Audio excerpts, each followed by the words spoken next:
حالیہ دنوں میں مرزا محمد علی نے ایک انٹرویو میں یہ کہا کہ صدر ضیاء الحق شہید نے اقتدار پر قبضہ کیا تھا۔ یہ دعویٰ محض یک رخی اور تاریخی حقائق سے انحراف ہے۔ قوم کے سامنے حقیقی پس منظر لانا ضروری ہے تاکہ اصل واقعات اور فیصلوں کی بنیاد پر تاریخ کے رخ کا اندازہ، نہ کہ ذاتی قیاس آرائیوں کی بنیاد پر۔ جنرل محمد ضیاء الحق شہید نے ملک کا نظم و نسق کیوں سنبھالا؟ اس کا واضح سا جواب یہ ہے کہ ملک کی سلامتی یقینی بنانے کے لیے آئین نے ہر شہری کو یہ ذمہ داری دی ہوئی ہے کہ وہ ملک کی سلامتی یقینی بنائے، اور پاکستان کا شہری ہوتے ہوئے وہ پاکستان میں ہو یا بیرون ملک، اسے ہر حال میں پاکستان کی سلامتی کے لیے اپنا کردار ادا کرنا ہے۔ جنرل محمد ضیاء الحق شہید جب ملک کا نظم و نسق سنبھالا تو وہ پاک فوج کے سربراہ تھے۔ انہیں اس عہدے پر بھٹو صاحب نے مقرر کیا تھا۔ ان کی تقرری آئینی تھی، لہٰذا انہوں نے آئین کی پاسداری کی اور کرنی تھی۔ جب انہوں نے ملک کی باغ ڈور سنبھالی تو اس وقت ملک میں ہر شہر میں سول نافرمانی کی کیفیت تھی۔ بھٹو صاحب کی حکومت کے خلاف انتخابات میں دھاندلی کے باعث احتجاج جاری تھا۔ حکومت اور اس وقت کی اپوزیشن کے درمیان مذاکرات ہوئے اور مذاکرات کے نتیجے میں معاہدہ بھی لکھا گیا، مگر بھٹو صاحب اس پر دستخط کیے بغیر بیرونی ملک چلے گئے۔ یوں سیاسی ابہام کی ایک نئی کیفیت پیدا ہو گئی۔ جنرل محمد ضیاء الحق کو اپوزیشن کی جانب سے باقاعدہ خطوط لکھے گئے کہ ملک کا نظم و نسق سنبھال۔ اپوزیشن رہنما air marshal retire Asghar Khan کے خط ریکارڈ کا حصہ ہیں۔ بھٹو صاحب کے خلاف عوامی تحریک میں پولیس کے ہاتھوں بے شمار شہری مارے گئے تھے۔ یہ بات بھی ریکارڈ کا حصہ ہے کہ بھٹو صاحب نے فوج کو 3 شہروں میں مارشل لا لگانے کی اجازت دی، بلکہ امن و امان کے لیے فوج سے مدد لی اور فوج نے ان کا ساتھ دیا۔ تاہم ملکی حالات حکومت کے کنٹرول میں نہیں تھے۔ سول نافرمانی اس حد تک تھی کہ لوگ بغیر ٹکٹ ٹرین کا سفر کرنے لگے، بجلی کے بل ادا نہ کرنے کا رواج بن گیا، ٹیکس دہندگان اور تاجروں نے ٹیکس دینے سے انکار کر دیا، جس سے ملک نادہندگی کی جانب بڑھنے لگا۔ پیپلز پارٹی میں بھٹو صاحب کے اپنے ساتھیوں کا کردار بھی اہم تھا۔ پیپلز پارٹی کے رہنما رفیع رضا سمیت بہت سے رہنما ایسے تھے جنہوں نے بھٹو صاحب کو ملکی حالات کے بارے میں اندھیرے میں رکھا۔ پیپلز پارٹی کے بہت سے رہنما بھٹو صاحب کا ساتھ چھوڑ گئے تھے۔ اس وقت کے الیکشن کمیشن کے سربراہ جسٹس سعد سعود نے انتخابی عذرداریوں کی سماعت شروع کی اور پیپلز پارٹی کے متعدد کامیاب امیدواروں کو دھاندلی کا ملزم قرار دے کر انہیں نااہل قرار دیا۔ ان فیصلوں نے اپوزیشن کے موقف کی تصدیق کی، جس سے عوامی تحریک میں ایک بار پھر سے جان پڑ گئی اور ملکی حالات بھٹو صاحب کے کنٹرول میں نہ رہے۔ مطلب یہ کہ 5 جولائی 77 کے واقعہ کا ایک وسیع پس منظر ہے، اور دوسری بات یہ کہ ملک میں مارشل لا نافذ کرنے کا فیصلہ فوج کا فیصلہ تھا۔ یہ کوئی انفرادی فیصلہ نہیں تھا۔ جب مارشل لا نافذ ہوا تو ملک بھر میں اسے خوش آئند قرار دیا گیا۔ جنرل محمد ضیاء الحق شہید نے طے شدہ وقت پر ملک میں عام انتخابات کرانے کی منصوبہ بندی کی، لیکن خان ولی خان سمیت سیاسی جماعتوں کی بھاری اکثریت نے پہلے احتساب پھر انتخاب کا مطالبہ کیا۔ یہ مطالبہ جلد ہی عوامی رائے عامہ بن گیا، کیونکہ اپوزیشن کی جانب سے کہا گیا کہ اگر احتساب کے بغیر انتخابات ہوئے تو کوئی ان انتخابات کے نتائج تسلیم نہیں کرے گا۔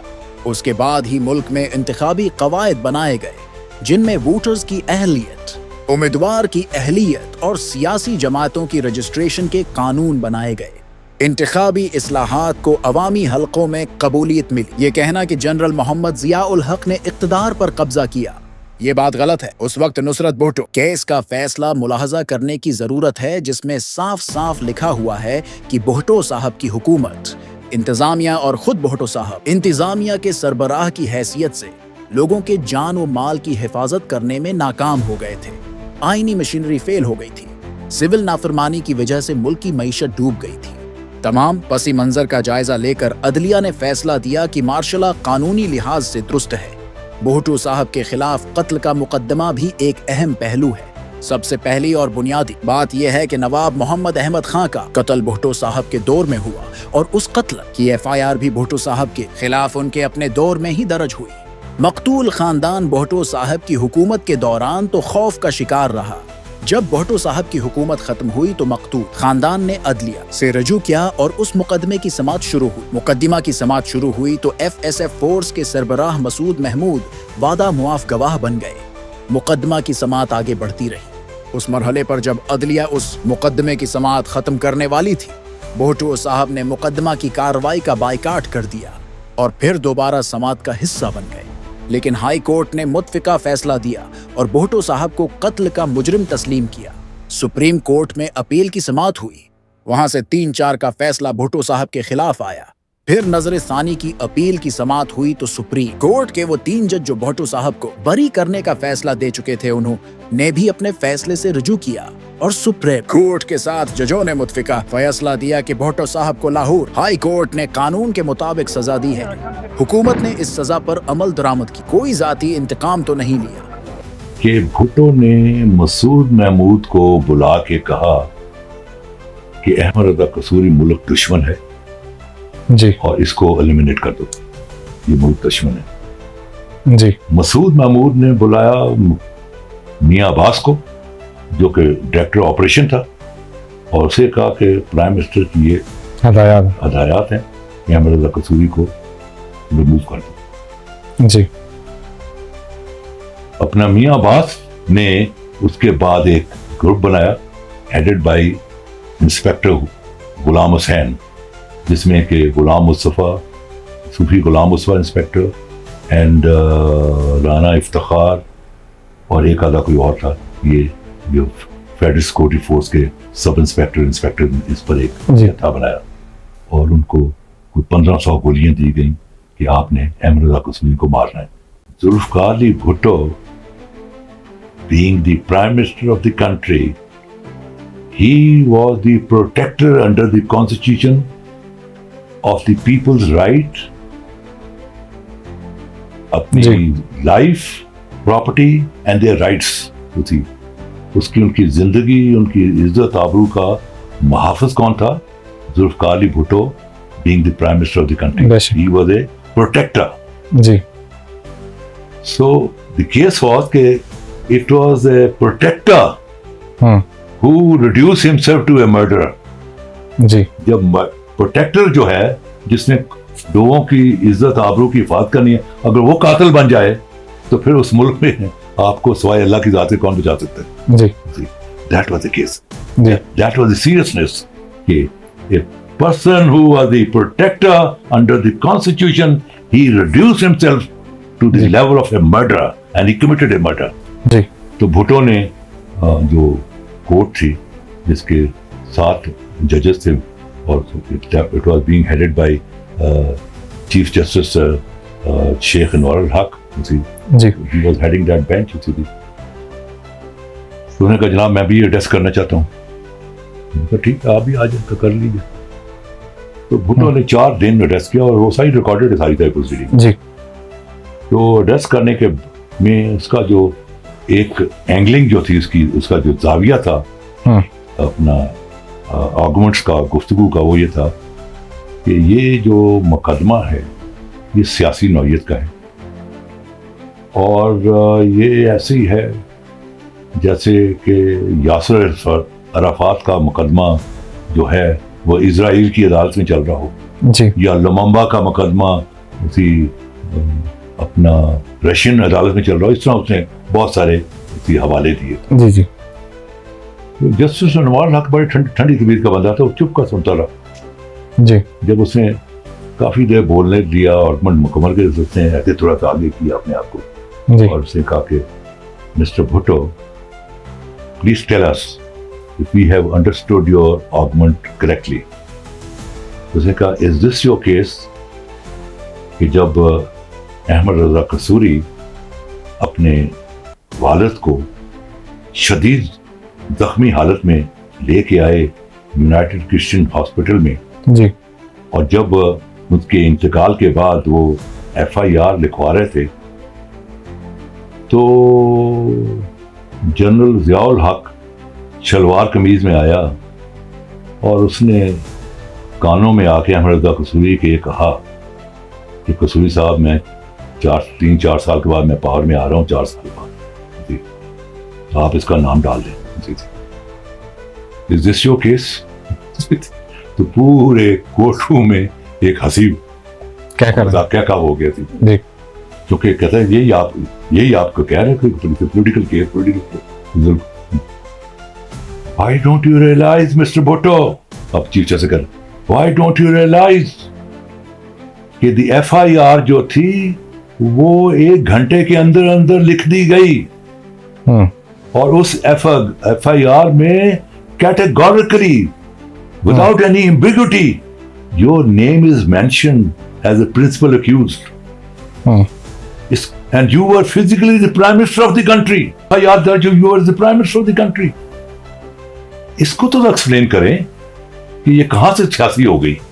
یہ سیاسی اسی حد تک ہے کہ آپ بھی سیاسی ہیں, آپ ملزم ہیں, احمد رضا قصوری کمپلیننٹ ہے, وہ سیاسی ہے, بس اس حد تک تو آپ سیاسی کہہ سکتے ہیں, باقی اس کا سیاست سے کوئی تعلق نہیں. It's a pure and simple murder of a private citizen.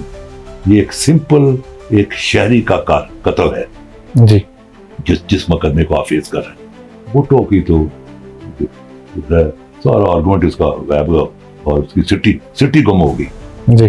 پھر کیا ہوا کہ جب اس نے کر لی تو میاں عباس بھی کھڑا ہو گیا, جس کو اس کو بعد میں پھانسی لگی میاں میاں عباس بھی کھڑا ہو گیا. اس نے کہا جی میں بھی ایڈریس کرنا چاہتا ہوں. نے کہا تم بھی ایڈریس کر لو. اب جب ذوالفقار علی بھٹو کو دے دیا ہے تو اس کو بھی انہوں نے دے دیا, وہ کھڑا ہو گیا. تو اس نے میری طرف دیکھ کے کہا, میاں ایسے مڑ کے سی مائی لارڈ پہ میری طرف دیکھا, کہ مائی لارڈ میں احمد رضا قصوری سے دست بدستہ معافی مانگنا چاہتا ہوں کہ میں نے اس کو ایک بہت بڑے باپ کی شفقت اور محبت سے ڈپرائیو کر دیا, صرف چند لالچ کی خاطر. اور اس بھیڑیا صفت پرائم منسٹر کے کہنے پر میں نے, ورنہ میں قصور میں تعینات تھا DSP.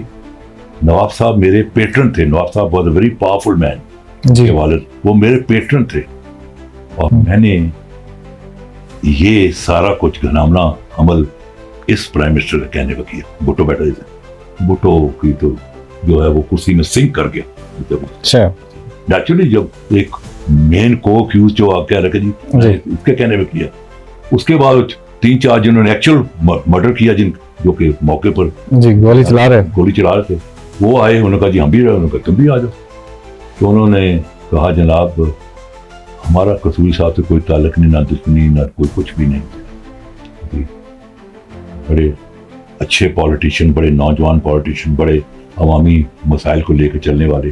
جی ہمیں جو الفاظ کیا استعمال, ہم نے اس بدبخت پرائم منسٹر بھٹو کی ہم نے اس بدبخت پرائم منسٹر کے کہنے یہ کام کیا جی, اور اللہ ہمیں معاف کرے. بس وہ کام ختم ہو گیا, کیس ہی کلوز ہو گیا. بالکل, جب سب کچھ انہوں نے اعتراف کر لیا. بالکل. بھٹو نے سوٹ پہنا ہوا تھا تو وہ پہلے تو وہ کرسی میں ایسے سنک کر گیا جو بیٹھا ہوتا.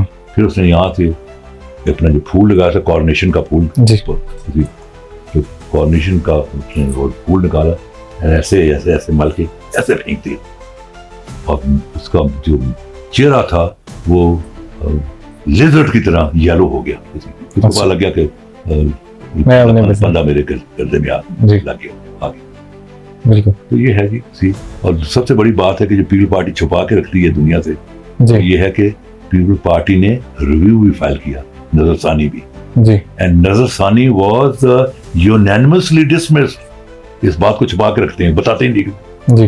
یعنی وہ ججز جنہوں نے بھٹو کو بری الذمہ ڈکلیئر کر دیا اور بری کر دیا اپنے فیصلے میں, وہ ٹیم انہوں نے بھی کہا کہ یہ فیصلہ بالکل قانون کے مطابق ہوا اور اس ریویو میں کچھ بھی نہیں ہے. Unanimously it was dismissed by all the ججز. وہ ججز جنہوں نے بھٹو کو سرائے موت دی اور وہ ججز جنہوں نے بھٹو کو بری کی, سب نے یونینیمسلی اس کو ڈسمس کر دیا. اور سب سے بڑی بات جو آخر میں کہنا چاہتا ہوں کہ عام طور پر وہ کہتے ہیں جی کہ یہ اپنا ضیاء الحق نے کروایا, یہ وہ کرایا. اب دیکھیں بات یہ ہے, شیخ انوار الحق واز دی چیف جسٹس. ٹھیک ہے, وہی آتھر ہے. یہ جو کچھ 600-700 صفحے کا جو ججمنٹ ہے وہی آتھر ہے. اچھا بدقسمتی یہ ہے اپنا میرے بھائی کہ جو لوگ یہ کہتے ہیں کہ یہ عدالتی قتل ہے, نہ انہوں نے فیصلے کو پڑھا ہے, اور جو کہتے ہیں بھٹو بالکل صحیح سزائے موت ہوا, نہ انہوں نے پڑھا ہے. بدقسمتی دونوں سائڈوں نے نہیں پڑھا. I will recommend the as a complainant and also as a senior most counsel of this country, please read. It's a judgment worth reading. It's a judgment worth reading. You must read.